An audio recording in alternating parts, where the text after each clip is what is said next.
Amir striking. Child's play. Woo! Gary saying child's play. Again! Again! Woo! Woo! Woo!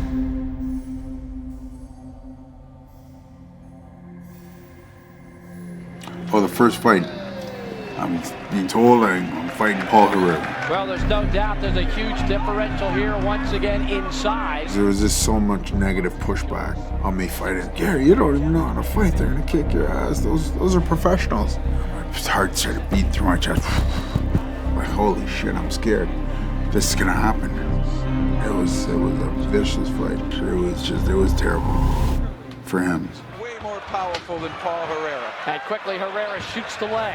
And one thing led to another, and he was Oh my, elbows! He was up after the first elbow, and then he got 7 more just to make sure he was there. They were so quick in such rapid succession. I think John got in there as quick as he could. Finally, where were we at? So we were talking about the UFC and UFC 8 in that first fight. Oh, the first fight. Yes. I did have a little tinkle back there that I could have hurt the guy, but it was either him hurt me or me hurt them, and I'd rather it that way than, So did I have remorse? Kind of, sort of, but not really. Part of the game. What drew me to fighting was Muhammad Ali. Anytime there was a fight, everybody would get around the radio way back then and listen to it. I told you, I'm the champion of the world. Somebody said, there's a UFC going on TV. You got to see these guys that break their arms and they go and they fight each other and blood all over the place. I was a little curious, and then I saw it, and I wasn't curious. I didn't want to do it. It looked too vicious for me. I saw Tank knock this one guy out, and he fell back. And a punishing shot by Abbott. Man, I didn't want any part of that. Anyways, my friends at the time were like, do this, and they called up, and one number led them to another number, and then to another number. Finally, we got a hold of the owner of UFC at the time. He said, I just saw you on TV not too long ago. You're that guy that beat 100 people in arm wrestling. I said, yeah. He said, UFC's got a place for you. I was asking everybody, what name should I use? What name should I use? Everybody's got a nickname in arm wrestling. Cobra Rhodes. He said, how about that big pimp daddy? I thought about it. I said, yeah, I like that. Drop the pimp, I'll take it.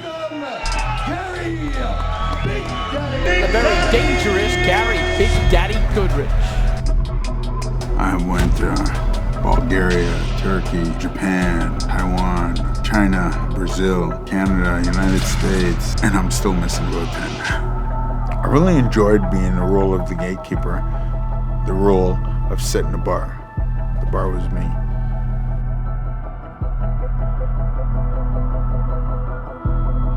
I'm best known for kicking ass. Kicking ass or getting my ass kicked. The thing about it's a show. So if you come on and you're really good and you beat somebody in 2 seconds, it's not a show. If you come out there and you can beat somebody over and over again for a long time, that's a show. I didn't train much about arm bars and choking. I beat you until you gave up. I'm gonna knock the piss out of you. I don't even know how many times I lost or how many times I won. I really don't. You'd have to tell me.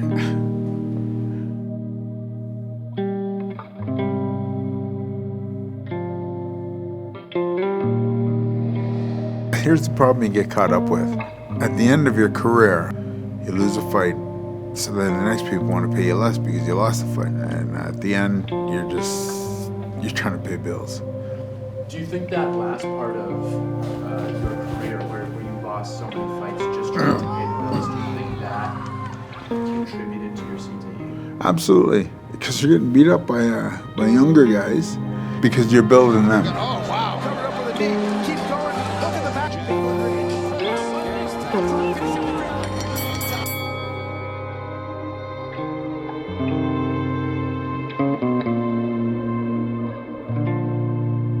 CTE has a lot to do with memory. So when something's wrong with you, you don't know it. people have to tell you.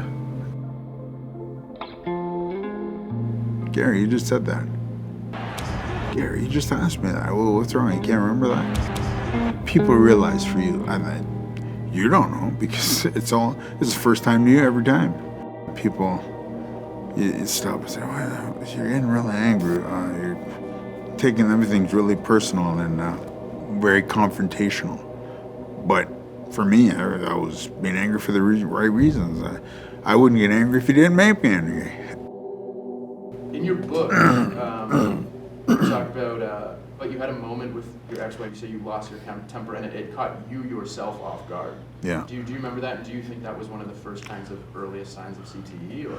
I don't remember it really, but I can tell you because I can feel what I was talking about. I feel like I was talking about. I didn't. You're gonna have to smell that again. Yeah, that's right. In your book, you talk about outside the ring, you were gentle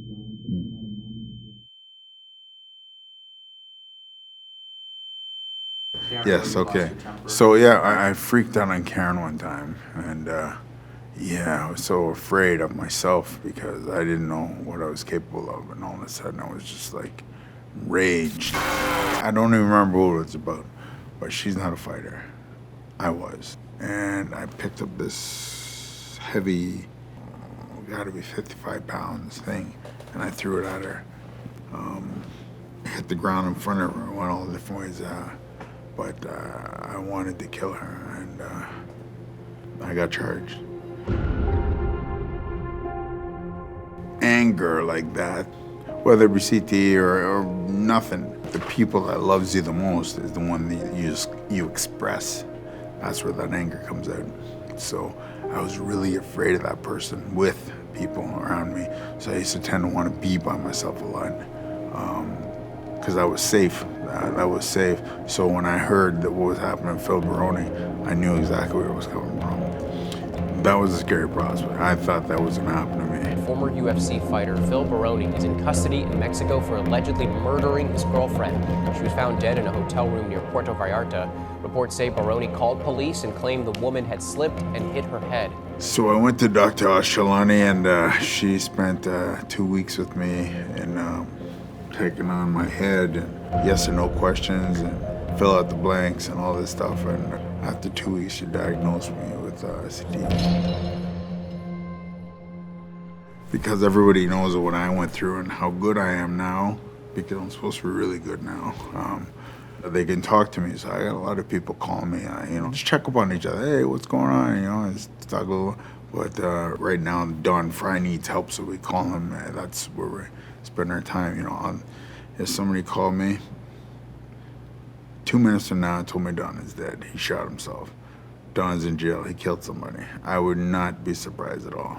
That's where he's at with this disease. Don Fry!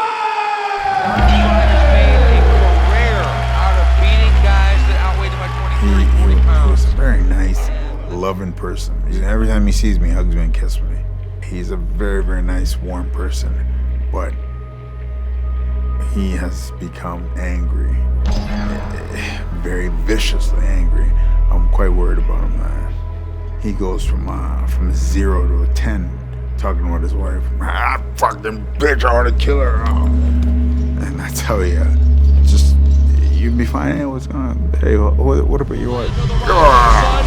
And tonight he will face his longtime nemesis, Big Daddy Gary Goodridge. And for Goodridge, it will be his final farewell. The last time I fought Don Fry, neither of us were ready.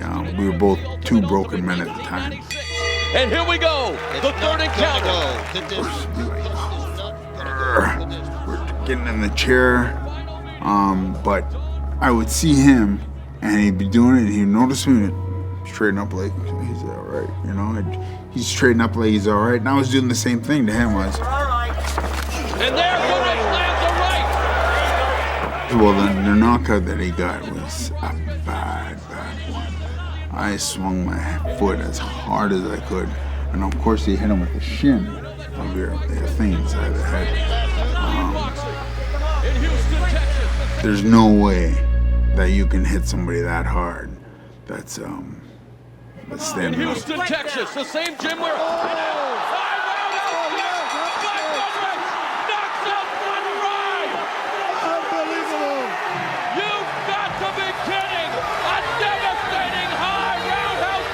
It becomes like a baseball bat. Hits one high, hits it deep to center. Out of here, 7:50. The wait is over. As soon as I went on these pills, probably about 2 months later, things started settling down in my head. And I tell Dawn, I tell his wife, get Dawn on these pills, and she calls me and tells me, please talk to Dawn today. He carries on. He's angry man. He's gonna hurt himself or hurt somebody else.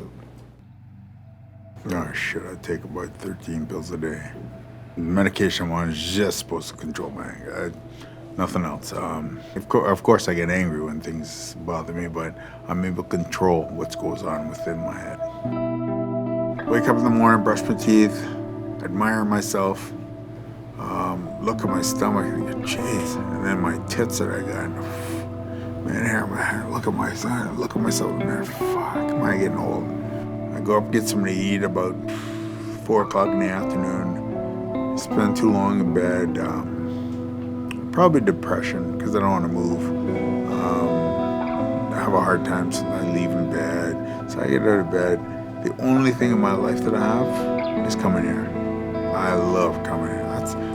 This is my family, home away from home. That's the only thing I do. All day, I look forward to coming here. I really enjoy giving now. You can watch people grow from infants to something else, you know. The biggest well-known fighter I ever competed against, the biggest, the best, was myself. That's the biggest fighter you will ever fight because you can't win. You need somebody in your corner. You need somebody to tell you when you've had enough. You need somebody to make you sit down and go home. When you've had too much, your coach knows you've had too much. The person's supposed to tell you how to protect yourself. You're a fighter. All fighters want to fight. Every fighter wants to fight. You gotta take a slap or take 2 slaps or 100 slaps. You gotta give them back. Was it all worth it? You know what? I couldn't see my life in any other way. Number one, can you live with yourself? I can live with myself every day. I love me. Number one, I love me. I rode a lot of hills up and I rode a lot more down, but I'm okay. I miss the crowd. I miss the crowd. I miss the love. I miss the grinding. I miss this. I miss the women. I miss it all. I miss everything. I loved it. I loved my life.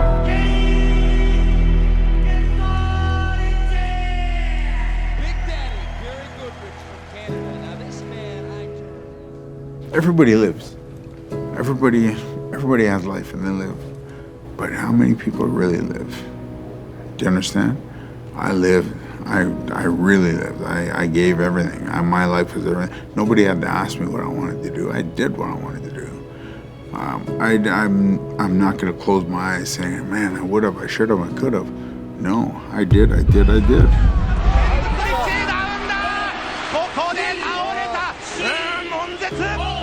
I want my legacy to be what happens after fighting. I'm really spending a lot of time teaching here at the gym.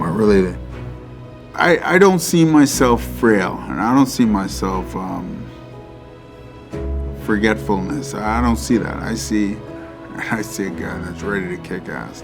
I see a mean son of a bitch. That's the person I see. I got issues, yeah. I get angry, yeah. But I am me.